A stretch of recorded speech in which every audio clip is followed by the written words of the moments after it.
오늘 우리에게 주신 말씀 마태복음 27장 46절 그리고 요한복음 19장 30절입니다. 오늘 말씀 함께 봉독하겠습니다. 제9시쯤에 예수께서 크게 소리질러 이르시되 엘리 엘리 라마 사박다니 하시니 이는 곧 나의 하나님 어찌하여 나를 버리셨나이까 하는 뜻이라. 예수께서 신 포도주를 받으신 후에 이르시되 다 이루었다 하시고 머리를 숙이니 영원히 떠나가시니라. 다 이루었다라는 제목으로 전도사님 나오셔서 말씀 전해 주시겠습니다. 감사합니다, 주님. 아버지, 주님 말씀대로 이 세상에 당연한 것 하나도 없음을 고백합니다. 모든 것이 주의 은혜임을 고백합니다. 아버지, 우리에게 오늘도 이렇게 좋은 날 주시고 좋은 계절 주시고 우리 불러오신 젊은 청년들 참으로 마음과 소망을 담아 주께 예배할 수 있게 해주시고 아버지께 우리 찬양과 고백을 드리니 그 입술의 고백을 들으시는 주님께 참으로 감사드립니다. 아버지, 우리 날들이 모두 주 안에 있음을 고백합니다. 우리가 나가는 모든 상황들이 주님 안에 있습니다. 아버지, 주께서 우리 청년들과 함께 하시고 또한 우리 예배당에 함께, 우리 은혜의 공간에 함께 하셔서 오직 이곳에 은혜와 주의 진리만이 있을 수 있게 하여 주시옵소서. 감사함으로 예수 그리스도 이름으로 기도합나이다. 아멘.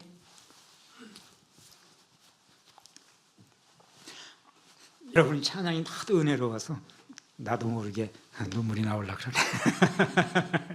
감사해요. 이제 고난주간이잖아요, 그죠?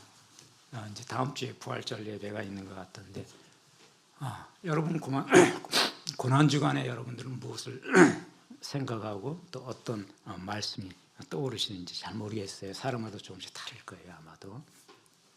여러분에게 오늘 말씀을, 오늘 우리께 함께 나눌 은혜의 말씀을 정함에 있어서 저도 시기가 고난주이기 때문에 어떤 말씀을 여러분과 함께 나눴으면 좋을까 하는 생각을 좀 해봤습니다.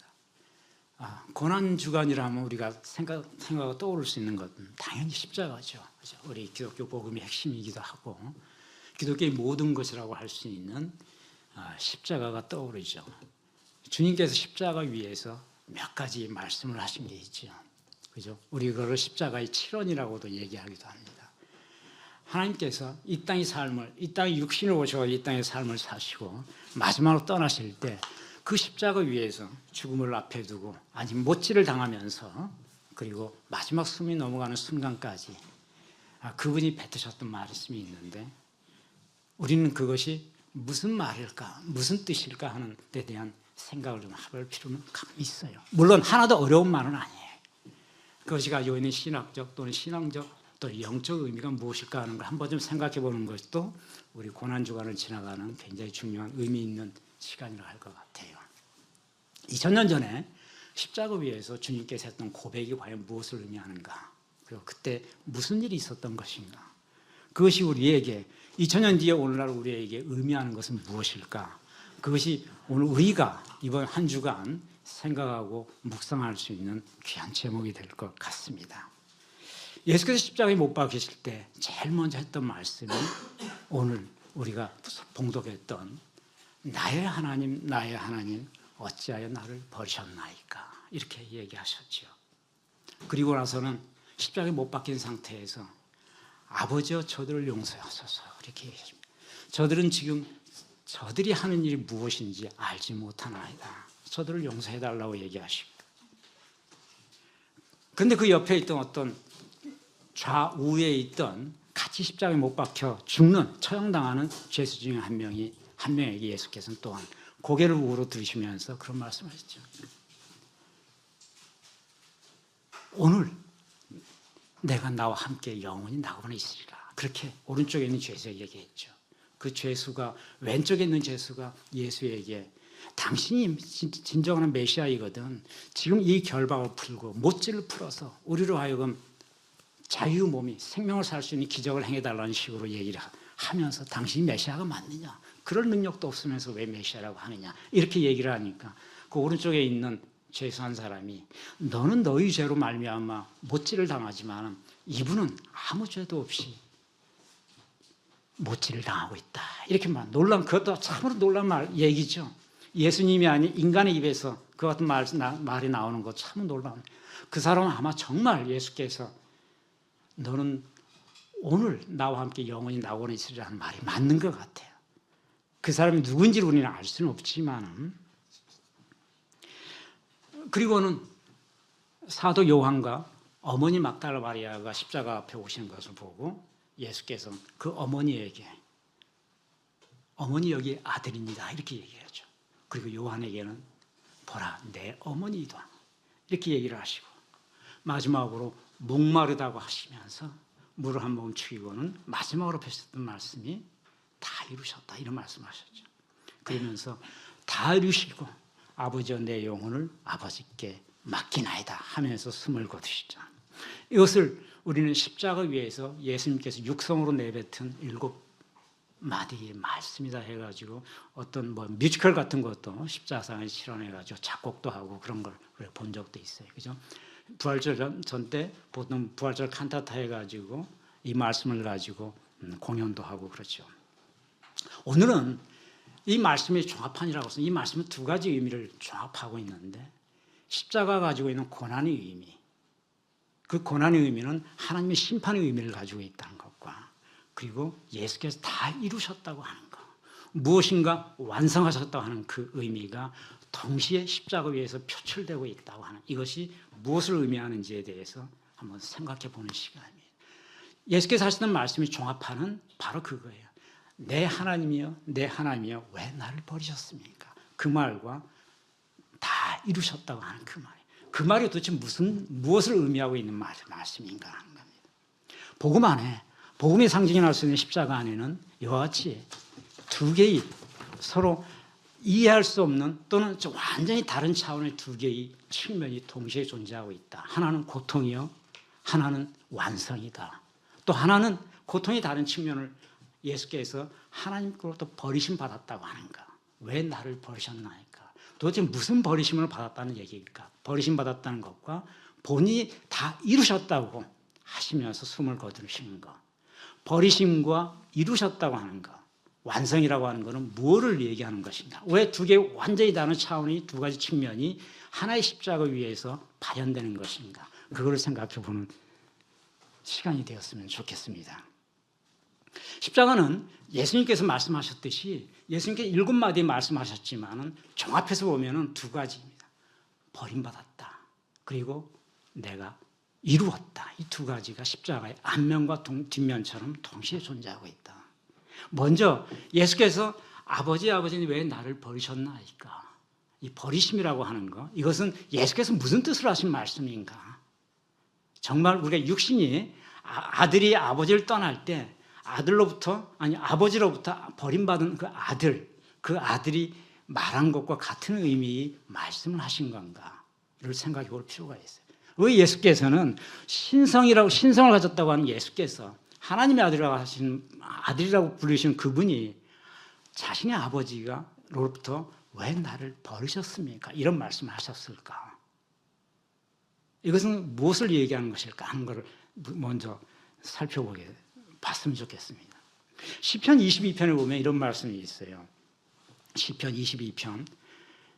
시편 22편은 여러분 그 시편 23편 바로 앞에 있는 건데 다윗의 절망과 고통을 극단적으로 표출하면서 하나님을 찬양하는 시편이 시편 22편입니다. 시편 22편 제1장에 내 하나님이여 내 하나님이여 어찌 나를 버리셨나이까? 어찌 나를 멀리하여 돕지 아니하시며 내 신음소리조차 듣지 아니하십니까? 이렇게 말씀해요. 이건 다윗의 시죠.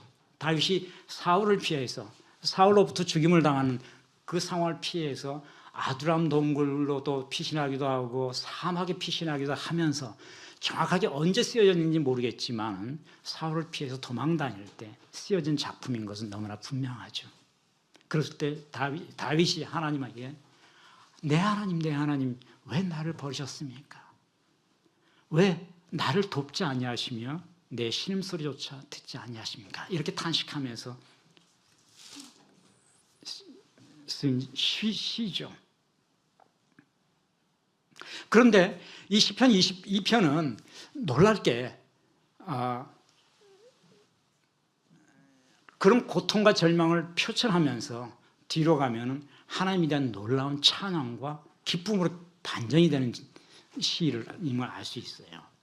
이렇게 그 고백하던 다윗이 시편 저희 같은 편의 20장 21절에 보면 자신을 돌아보지 않고 내 신음소리조차 듣지 않는다고 탄식하는 그 하나님에게 나를 개의 세력에서 보존해 주시고 나를 사자의 입에서 구원하소서 이런 고백을 하더니 바로 하나님께서 나의 응답을 들으시고 나를 들소의 뿔에서 구원하셨도다 라고 하면서 22절로 가면은 내가 그 하나님을 형제에게 선포하고 주의 회중에서 하나님을 찬송하리로다 이렇게 반전이 됩니다.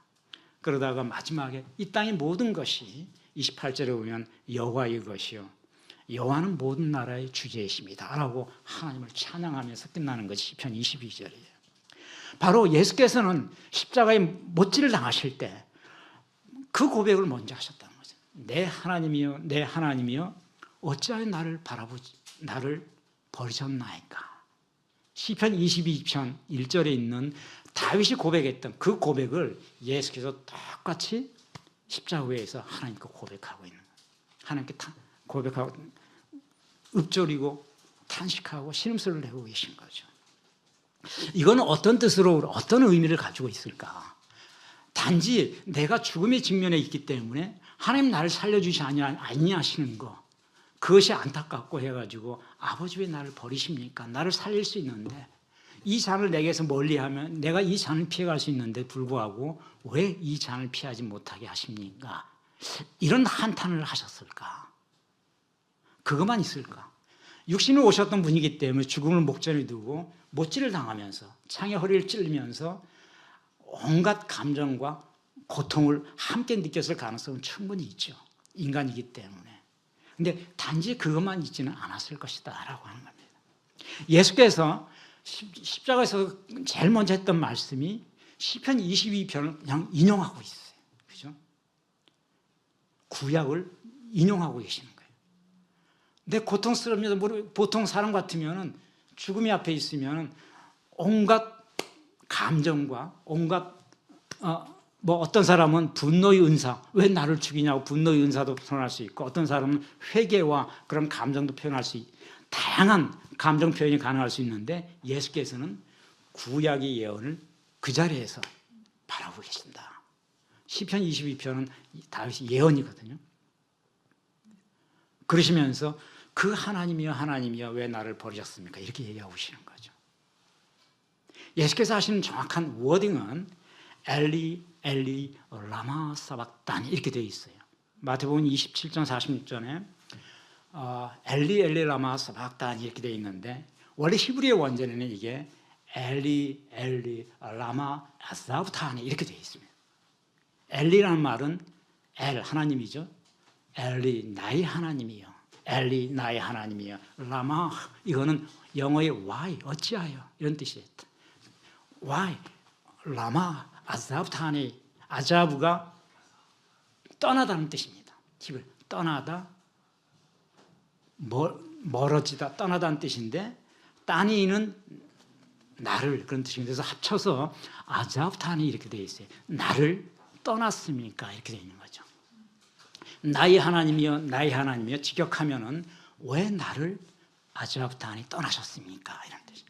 우리 성경은 떠났다는 말을 버리셨다는 말로 바꿔서 번역을 했죠. 이거는 히브리적 표현이 아니고 이제 보면 헬라어에 버렸다는 뉘앙스의 그 언어로 번역되어 있기 때문에 이렇게 번역을 한 것 같아요.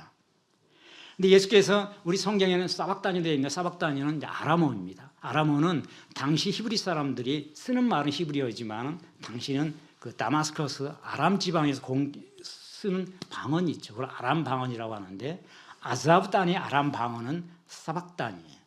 그래서 이제 성경에 사박단 이렇게 표현됐는데 히브리 원어는 아자브단이 왜 나를 버리셨습니까? 이런 뜻이거든요. 그걸 예수님께서 쓰던 방언 습관대로 쓰던 습관대로 그 자리에서 엘리 엘리 라마 사박단이라는 거죠. 히브리적으로는 엘로이 엘로이 라마 아자브타니 이렇게 발음했을 텐데 이제 성경이 이렇게 아람 말로 하셨다 이렇게 이제 그 번역이 되는 것 같아요. 근데 이 히브리적인 표현을 히브리인들이 당시의 로마인들뿐만 아니라 세계 그 다른 나라 사람들도 히브리어를 몰라가지고 이 성경을 볼 수 있게 하자 해서 번역된 것이 이제 셉투아진이라고 그러죠. 70인요. 이 셉투아진 여기에는 이 말이 이렇게 번역이 되어 있어요. 여기 내가 표기를 했지만은 엘리 엘리 라마 사박단이라고 하면서 오데무 오데무 히나티메 에카달베스 이렇게 이건 헬라어입니다. 오데무 이거는 오 나의 하나님이라는 뜻이고 네무 나의 하나님 히나티 이게 영어의 why 그런 뜻이 왜 매가 미거든 히나티메 왜 나를 에카달베스 버리셨어 이게 버리다는 뜻입니다. 그러니까 우리말 성경은 아마 헬라어적 표현을 영어로 번역된 성경에서 forsake라는 단어를 썼고 이제 버렸다 이렇게 번역이 돼. 그래서 아마 지금 왜 나를 버리셨습니까 이렇게 번역이 돼 있는데 원래 히브리적 표현으로는 나의 하나님이시여 나의 하나님이시여 아사브타니 왜 내게서 떠나가십니까 이런 뜻입니다. 떠나가십니다. 도대체 뭐가 떠나간다는 의미는 무엇일까? 이거를 이제 70인역에서 번역을 할 때 떠나갔다는 표현이 아닌 버리셨다는 의미에 가까운 그 에카텔베스라는 단어로 번역을 했고 70인역 성경이니까 번역되어 있는 것을 가지고 이제 영어 성경으로 번역하면서 영어 성경에는 Why you forsake me 이렇게 돼 있어요. 당신 왜 나를 버리셨습니까? 그러니까 우리말 성경에도 왜 나를 버리셨습니까? 이렇게 돼 있는데 떠나셨다는 말은 무슨 말일까? 하나님께 죽음 직전에 왜 나를 떠나셨습니까? 떠나십니까? 이거죠. 이거는 예수께서 지금 뒤에 보면 아시겠지만 다 이루었다는 말에서 하실 텐데 예수님 말씀을 곰곰이 돌아보면 예수께서는 단지 인간이 말을 좀 하고 계시는 게 아니에요. 예수님께서는 하나님과 예수님 두 분 사이에 맺어져 있는 언약을 지금 얘기하고 있는 겁니다. 언약이 그 나와 당신 사이에 맺혀 있는 이 언약에서 내 육신을 단절시키고 있는 것에 대한 얘기를 하고 계시는 거죠. 왜 나에게서 떠나가십니까? 이런 말을. 다시 말해서 버리셨다는 거, 에가달베스 우리 성경에 있는 그대로 표현을 한다면 버리셨다는 거. 십자가의 한 측면이 담당하고 있는 버리심이라고 하는 것은 심판을 의미하는 거죠. 예수께서 모든 사람들을 대신해서 버리심을 받았다는 겁니다. 우리가 버림받아야 할 거를 우리에게 떠나가는 하나님을 예수를 번제 위에 올려놓고 그를 화목제로 삼아서 그에게 대신 형집행을 함으로써 하나님께서 인간과 떠나시는 것 하나님께서 인간을 버리시는 것, 인간의 죄 때문에 그걸 버리시는 것을 그대로 구현하고 계시는 것, 심판인 거죠. 그래서 예수께서는 그 비유로서 그 말씀을 구약을 비유하시면서 구약의 다윗의 시편을 가지고 비유하시면서 내 영혼이 떠나는 것은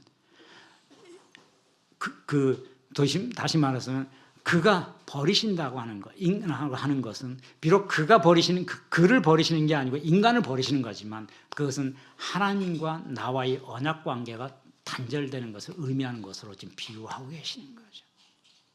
하나님이 인간을 버리셨다고 하는 것은 그냥 쓰레기통에 버렸다는 의미가 아니고 나와 인간 사이에 맺어져 있던 언약. 하나님은 자기 선택했던 백성과 사이에 언약을 맺죠. 그 언약을 에서 떠나셨음을 이제 의미하는 겁니다. 예수께서는 제일 먼저 자신의 십자가에서의 죽음이 기존의 언약을 하나님께서 폐하시고 그 언약에 떠나신다는 하는 것을 의미하고 말씀하고 계신 겁니다. 그리고 나서는 새로운 언약을 다시 얘기하시는 거죠.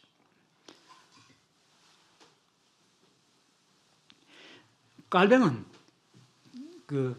켈빈이라고 하는 깔뱅은 이 부분을 가리켜서 예수의 십자가의 죽음은 확실히 인간과 하나님 사이에 기존에 맺혀 있던 언약 관계의 단절을 의미하는 것이다.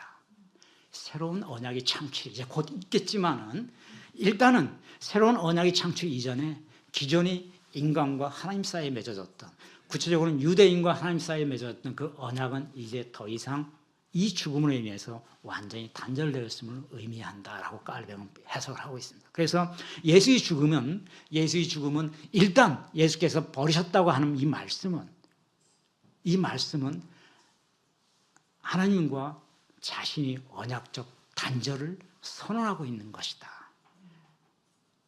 일단 그런 측면을 담고 있다라고 얘기를 하는 거예요. 그러시면서 예수께서는 메시아적 언약을 성취하고 있는 것이다. 하나님.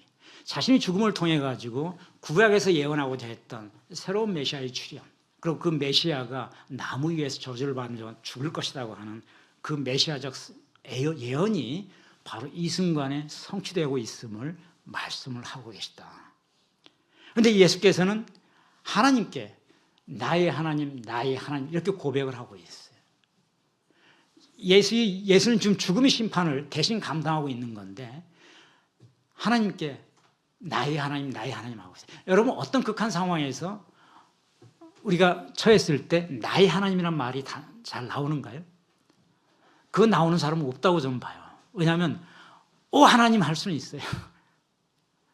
오 어머니 오 하나님 하고 살려주세요 이런 말씀이 있을 수 있는데 나의 하나님을 나의 하나님이라고 고백하는 것, 죽음을 이르러서도 바로 모치를 당하고 있는 상황에서 질식당하고 있는 상황에서도 하나님을 부르는데 그냥 하나님 살려주세요 이런 차원의 것이 아니고 나의 하나님 이렇게 말씀하고 계시거든요. 엘리는 나의 하나님이라는 뜻이에요. 이거는 고통 속에서도 믿음을 그대로 간직하고 계신 예수의 모습을 보는 거죠.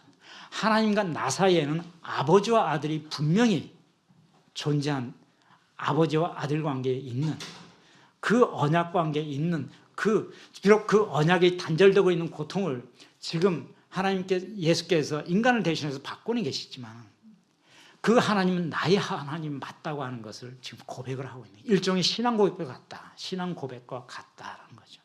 우리 신앙 고백이 뭔가요?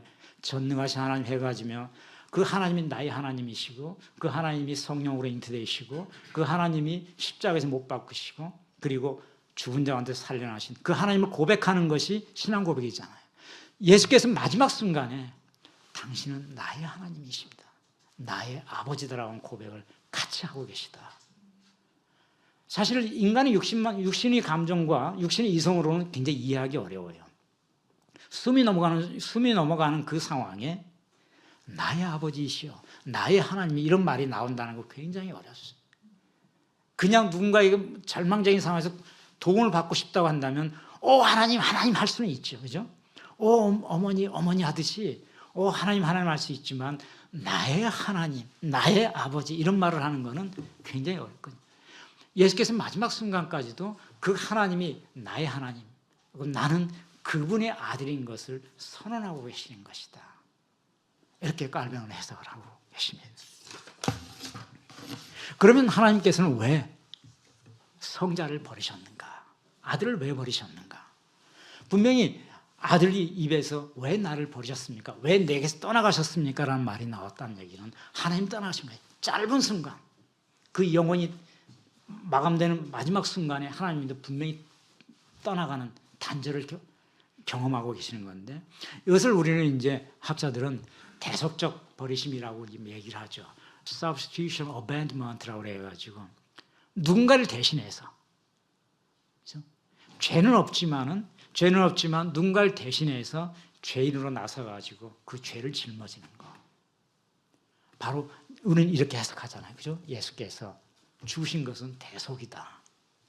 그러니까 하나님께서 성자 자신의 아들을 버리셔야 됐던 이유, 반드시 버린 다음에 구원에 이르겠지만은 반드시 버린다고 하는 것은 반드시 거쳐야 할 과정이었다고 하는가. 십자가 위에서 죽음에 이르게 해야 했다는 것은 대속적 버리심이 맞다. 이것은 사도 바울도 고린도후서 5장 21절에 보면 이것을 그렇게 해석을 했습니다.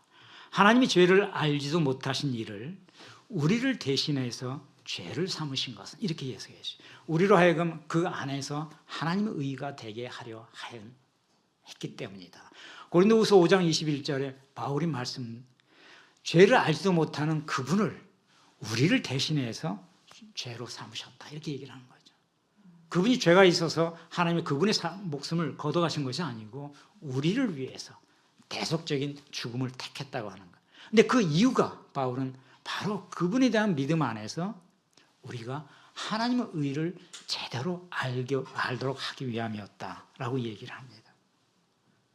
바울의 이 말은 그리스도의 죽음을 통해 가지고 하나님의 의가, 그리스도에 드러난 하나님의 의가 우리에게 그분의 죽음을 통해서 우리에게 전가되는 것과 같다. 마치 상속이 이루어지려면 누군가 죽어야 되잖아요. 그죠? 죽어야만 아버지 재산을 아들이 상속받을 수 있듯이 죽지 아니하면 상속은 효력 발생이 없는 것처럼 그분이 대속적 죽음에 있어야만 하나님의 의가 우리에게 상속되어 줄 수 있기 때문이다. 그래서 이거를 마틴 루터는 전가된 의, transfer라는 말을 써 전가된 의라고 표현을 했죠. 잔 깔뱅은 이와 같은 원리를 우리가 하나님의 의를 전가받았을 뿐만 아니라 그리스도의 죽음을 통해 가지고 우리가 그 그리스도의 의에 참여하게 되는 것을 말한다. 그래서 전가와 참여의 신학을 우리에게 얘기해 준 사람이 깔뱅이죠. 그러니까 바울이 이와 같은 말을 그렇게 해석을 한 거죠. 죽으심이라고 하는 것은 분명한 대속적 죽으심인데 그것은 우리 안에 그리스도가 가지고 있는 의를 그의 죽으심으로 상속받게 하고자 하였다라고 바울은 논증을 하고 있는 겁니다. 갈라디아서 3장 13절에 보면은 그리스도께서 우리를 위해서 저주를 받은 바 되었다 이렇게 말씀하세요. 그래서 율법이 저주에 어떤 저주인가? 율법이 저주에서 우리를 속량했다. 그러면서 구약에 나와 있는 나무에 달린 자마다 저주를 받았다. 이 말을 바울이 인용하고 있습니다. 나무에 달린 자마다 저주를 받았다는 것은 신명기 21장에 나오는 얘기예요.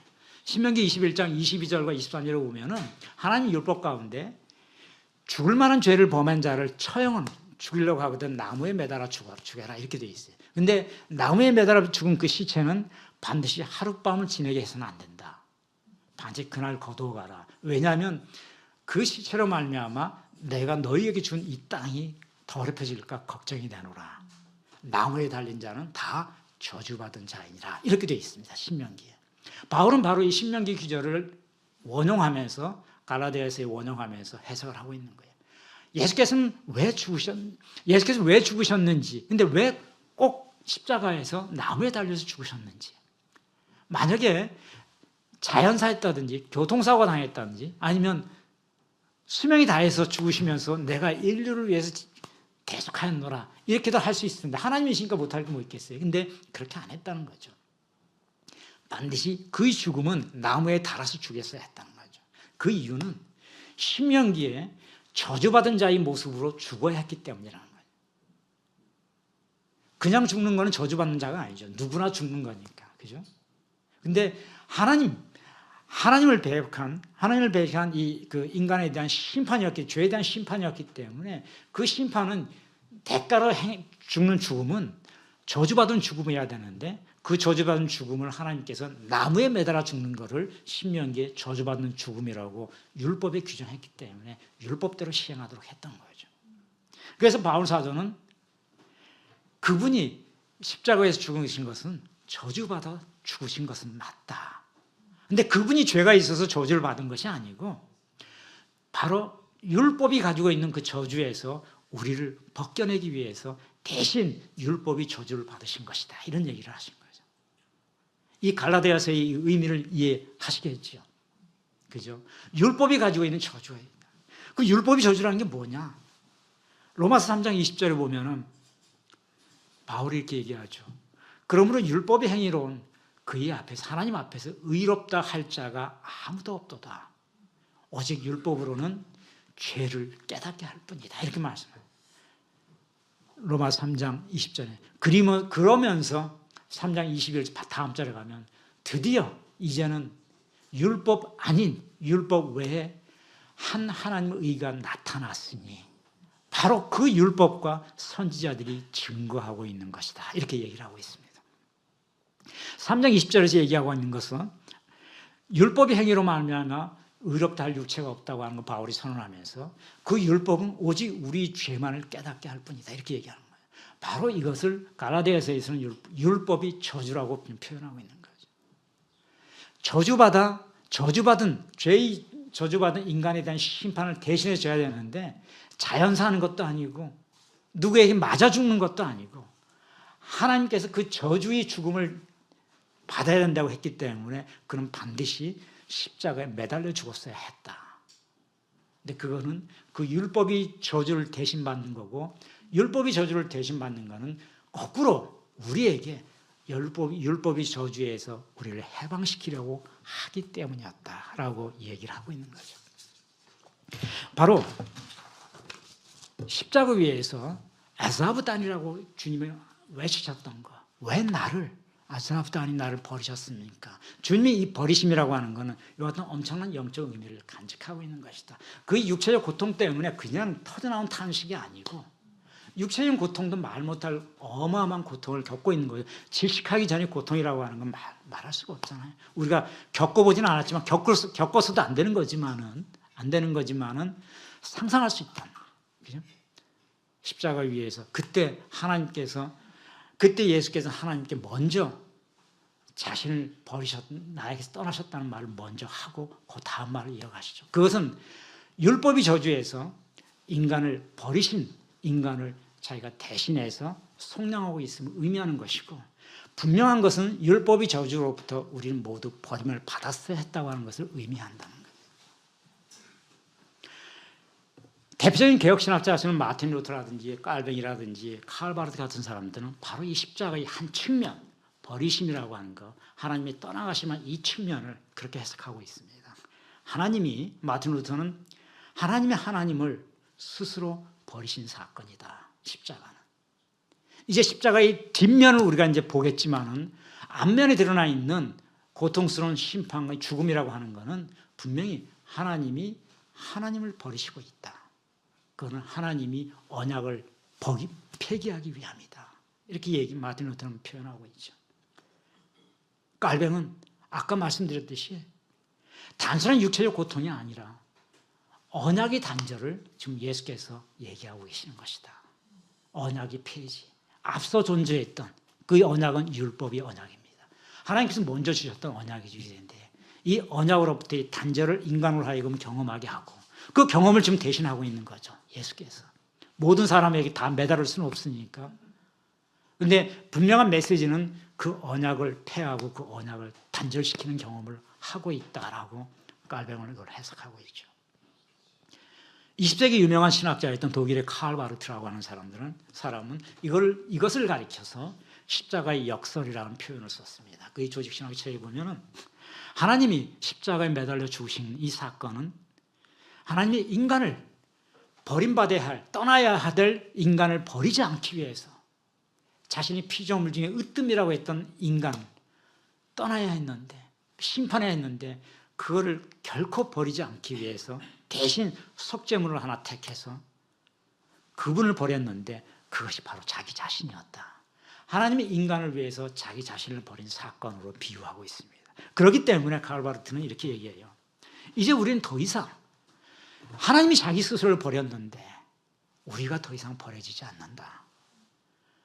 우리는 오직 그 사실만을 믿는다면 하나님이 우리를 위해서 자기 자신을 버렸다는 사실 하나만 우리가 받아들인다면 우리는 더 이상 이 땅에서 버려지지 않을 것임을 바로 의미하는 것이다. 하나님께서 우리를 버리지 않는다는 얘기는 하나님께서 우리를 떠나지 아니함을 의미하는 것이라는 얘기죠.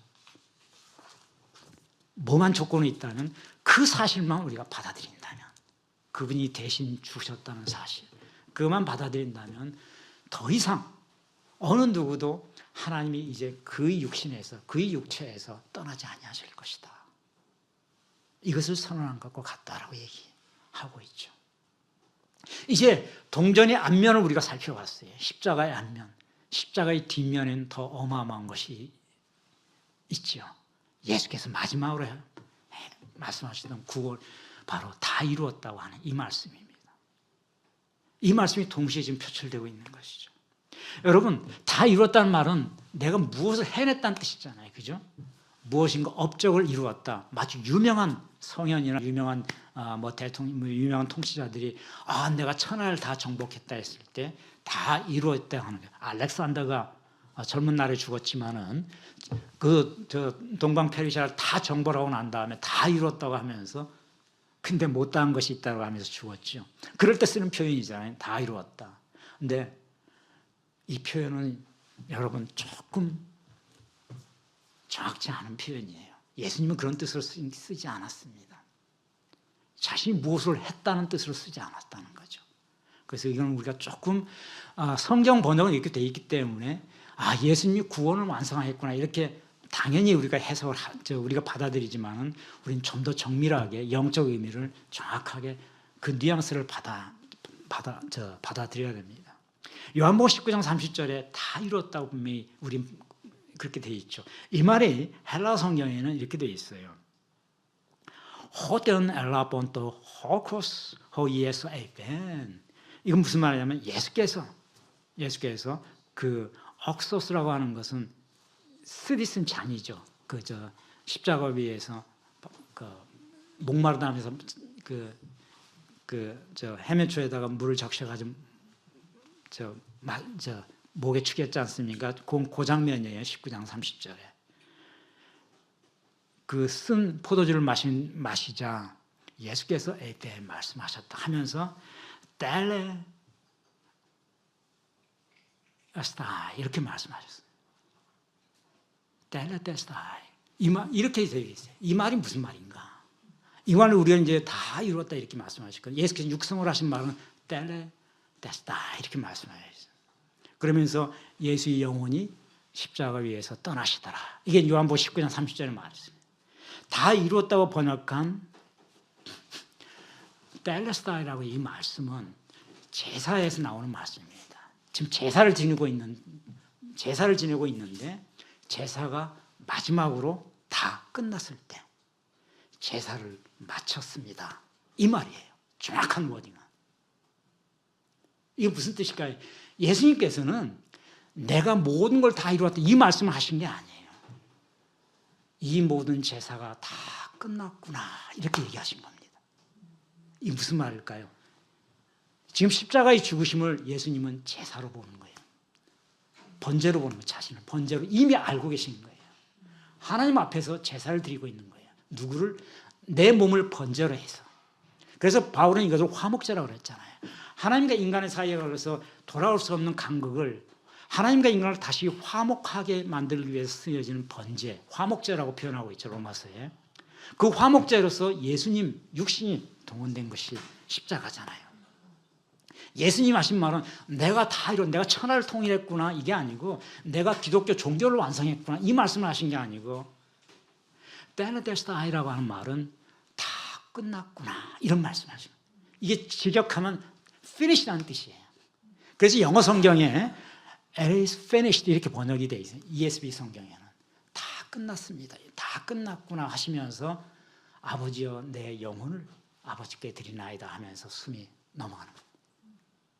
무슨 뜻이죠? 다 끝났다는 말은 자신이 숨이 넘어감으로 인해 가지고 자신이 못 지르가 자신이 십자가의 죽으심으로 인해 가지고 치워야 될 화목제 제사가 드디어 다 끝났다고 하는 것을 선언하는 겁니다. 이제 더 이상 어느 누구도 십자가 위에 서든 어느 누구도 그 죄로 인해 번제의 대상이 되지 않을 것이다. 내가 내 몸으로 모든 것을 치웠다는 얘기죠. 이거를 다 이루었다라고 조금 의역해서 번역을 해놓으니까 자칫 잘못하면 예수님께서 내가 이 땅에 와가지고 기독교를 세우기 위해서 이 땅에 왔는데 내가 다 해냈네 하고 죽으신 것처럼 착각을 줄 수가 있는데 예수님은 그런 차원의 얘기를 하신 게 아니에요. 예수님은 무엇을 내가 위대한 업적을 세워했다?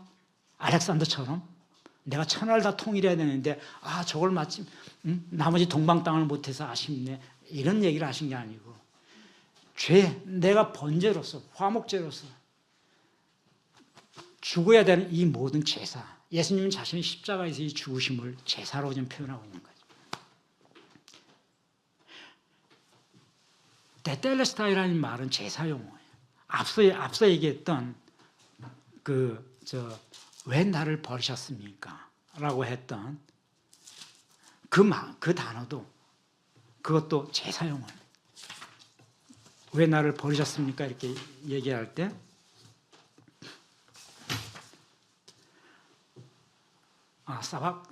아사브단이라고 했죠. 히브리어로 아사브 그 영혼이 떠나가다는 뜻이라고 그랬잖아요. 그리고 헬라어로 그 표현할 때는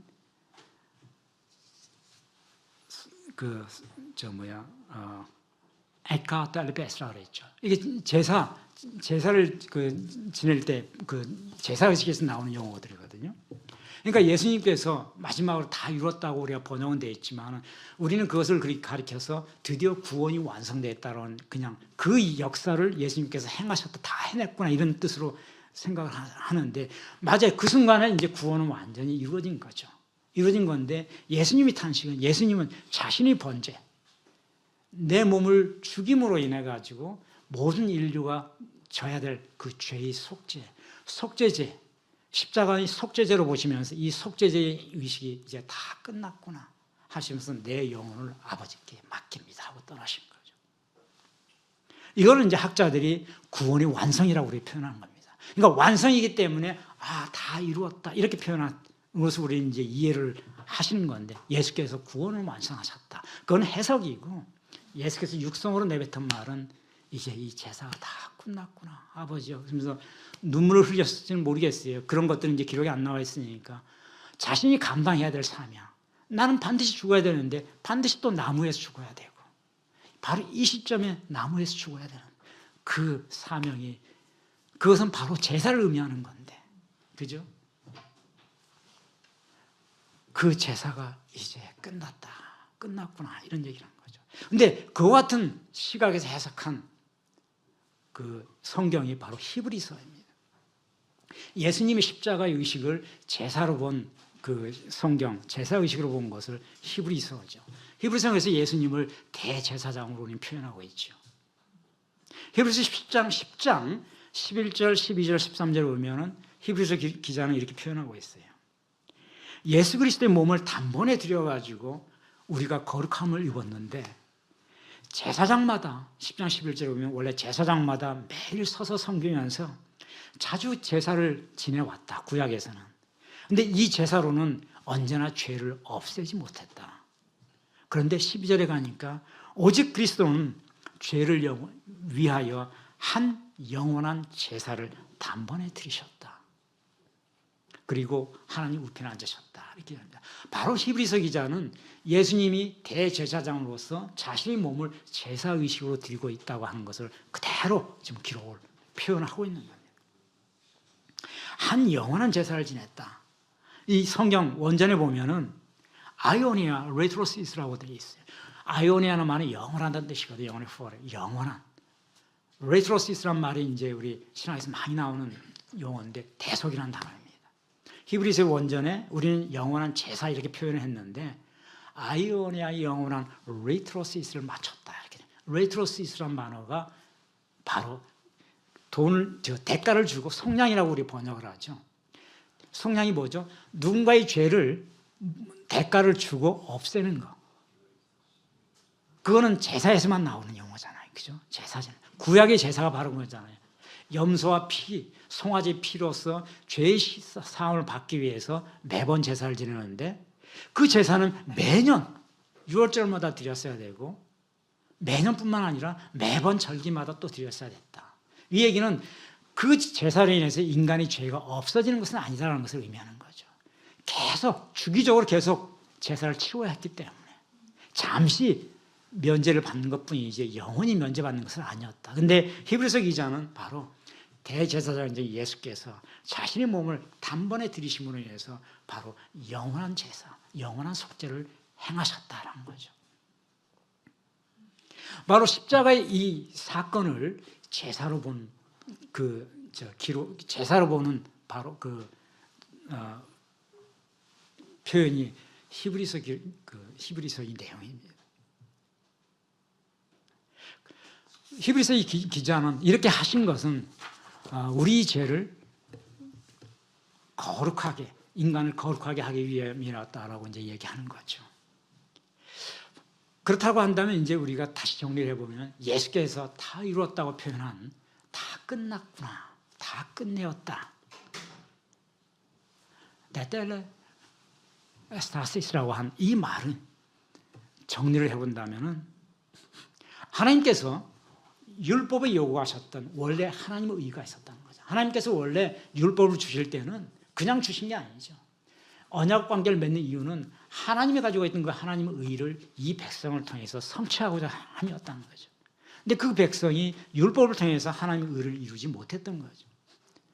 그러므로 해서 하나님께서는 그의 대가로 심판하시고자 했는데 바로 그 심판을 예수께서 자신의 몸을 들여가지고 최종적으로 성취하신 것이 바로 이루셨다고 하는, 다 제사가 끝냈다고 하는 이 말씀의 의미이다.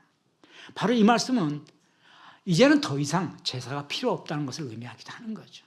구약의 제사는 절기마다 계속 돌아가면서 1년도 3번씩 4번씩 하면서 계속 염소와 송아지 피를 제공했어야만 됐지만 이제 더 이상의 제사는 필요 없어졌다는 거죠. 왜냐하면 예수의 피로 인해 가지고 한 번에 영원히 끝났기 때문에 이 얘기는 바로 우리에게 있어 더 이상 남은 죄는 없다고 하는 겁니다.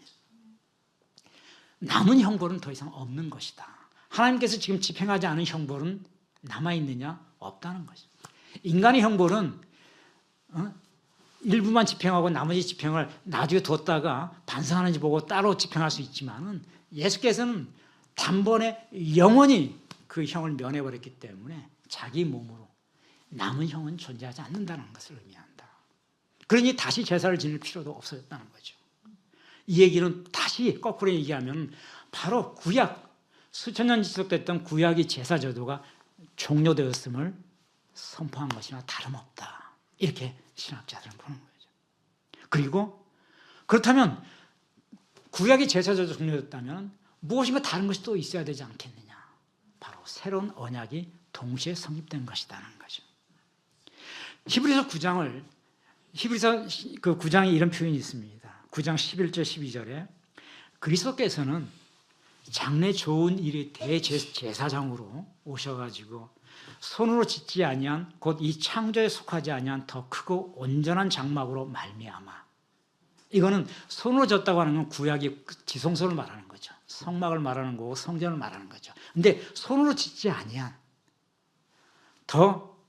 그래서 인간이 창조한 것에 속하지 아니한 더 크고 온전한 장막이 따로 있다는 거죠. 영적 장막인 거죠. 그리스도께서는 그 영적 장막으로 말미암아 12절에 염소와 송아지 피로 하지 아니하고 오직 자기의 피로 단번에 영원한 속죄를 이루어 한 번에 성소에 들어가셨다. 이렇게 표현하고 있습니다. 이거 십자가를 보는 히브리서의 기자의 시각이며 바울의 시각인 거죠.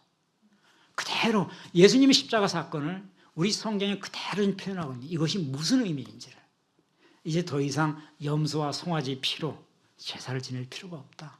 그분의 피로 단번에 성소에 들어갔기 때문에 구약의 제사 제도는 더 이상 유효하지 않다. 이제 새로운 것이 등장했다. 무엇인가? 그분의 피로 단번에 우리를 영원한 성소로 데려갈 수 있도록 한 이 언약, 이것을 믿기만 하면 된다는 거. 믿기만 하면 된다는 거. 그것이 새로운 언약이라는 거죠. 바로 예수 그리스도. 그분이 전한 복음을, 그것이 이제 새로운 언약이고, 과거의 언약들, 구약의 언약들은 모두 종료되었음을 의미하는 것이 십자가이다. 그러므로 십자가가 앞면과 뒷면이 있다면 앞면은 철저하게 하나님의 심판을 대행해서 철저하게 예수께서 버려지시는 장면이고, 거꾸로 하나님께서 예수로부터 떠나시는 장면이고, 그 예수는 결국 인간인 거죠. 인간을 대신하고 있는 거니까. 십자가의 뒷면은 그 예수께서 피를 흘리심으로 인해서 그의 영혼이 떠나가는 분으로 인해 가지고 거꾸로 새로운 언약이 오시는 것이고, 그 이전에 존재했던 우리에게 죄를 규정했던 모든 원죄는 사라지는 것을 의미하는 것이다. 구약의 모든 제사는 더 이상 유효하지 않고 할 필요도 없고, 이제 눈으로 보는 인간의 손으로 만든 성소가 아니라, 인간의 손으로 만든 성전이 아니라 눈에 보이지 아니하는 더 아름다운 장막이라고 표현하고 있다는 거죠. 히브리서 기자. 그걸 바라보면서 그분이 제시한 새로운 언약, 그 언약 대단한 것도 아니에요. 그분이라고 하는 존재를 받아들이면 되는 거예요. 예수 그리스도의 죽음을 바라보면서 새롭게 떠오르는 그 언약으로 인해 가지고 단번에 영원한 성소에 들어갈 수 있게 하신 바로 그것이 완성, 이루심이라는 뜻이죠.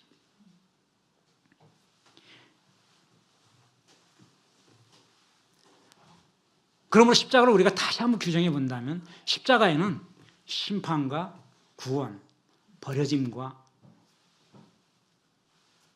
새로 끝마침, 제사가 끝마침, 버려짐과 은혜라고 하는 것이 공존하는 장소가 바로 십자가의 장소다. 따라서 기독교는 이 십자가를 배제하고는 이 십자가의 의미와 십자가의 의미를 십자가의 존재를 배제하고는 기독교는 존재할 수가 없는 거예요. 구약이 제사를 종료시키고 새로운 믿음의 언약을 등장시킨 하나의 나무 조각 안에서 동시에 이루셨기 때문에 이 십자가 없이 기독교의 어떤 신학도 존재할 수 없는 거고 기독교의 어떤 믿음도 존재할 수 없게 되는 것이죠. 이것을 달리 또 얘기하면 우리를 대신해서 예수께서 버려졌기 때문에 더 이상 우리는 버려지지 않는다. 우리는 어떻게 하면 돼? 우리는 우리가 제사를 지내는 것이 아니고 우리는 그 예수께서 치르신 그 구원의 대회에 그냥 참여만 하면 되는 것이다. 우리에게 너무도 행복하고 좋은 길을 제시하신 거죠. 고통은 전부 자신이 담당하시고 고통 후에 이루신 그 완성된 구원에 우리는 참여만 하면 되는 것이다. 무엇으로? 오직 믿음. 그 사실을 받아들임으로 인해서요. 그래서 바울 사도는 마지막으로 이런 말을 하는 거죠. 고통 가운데 버림받으셨던 예수, 분명히 그분은 버림받으셨다. 그런데 그분은 더 이상 우리를 버리지 아니하신다. 그러니 바울 사도는 이렇게 말합니다. 로마서 3장 28장 38절 39절 하면 내가 이제 확신합니다.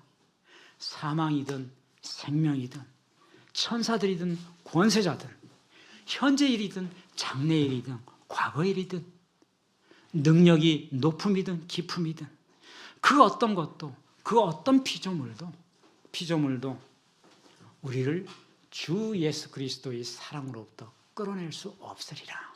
이렇게 바울은 고백하는 거죠. 더 이상 버려지지 않기 때문이죠. 우리는 그분의 존재와 그분의 믿음을만 가지고 있으면 모든 것을 다 계속해서 버려지신 것은 그분의 몸으로 육신으로 이미 버려졌기 때문에 우리는 그분을 바라보기만 하면 더 이상 버려지지 않기 때문에 거꾸로 얘기하면 우리를 버리지 아니하시는 주 예수 그리스도의 사랑은 이 땅에 어느 것도 끌어낼 수가 없다라고 바울은 고백하는 겁니다. 영원한 성령을 이루셨다. 그리고 단번에 자기 자신을 드리셨다. 영원히 완성된 구원에 우리를 참여시키셨다. 우리는 그것을 바라보고 믿기만 하면 되는 겁니다. 기도하십시다. 감사하신 주님, 오늘도 주님 은혜 가운데 함께 해주시고 아버지, 우리 블루오션 청년들 가운데 주님 함께 해주심으로 감사합니다. 이 짧은 시간의 예배를 통해 주님께서 참으로 우리에게 귀한 은혜와 기쁨과 성령으로 함께 해주셨음에도 감사드립니다. 매주의 삶을 우리가 살아가신데 아버지, 이것이 귀한 영적 양식이 될 수 있게 하여 주시옵소서. 참으로 힘차게 매주를 열어가는 우리 귀한 청년들 되게 하여 주시옵소서. 감사하며 예수 그리스도의 이름으로 기도하옵나이다. 아멘.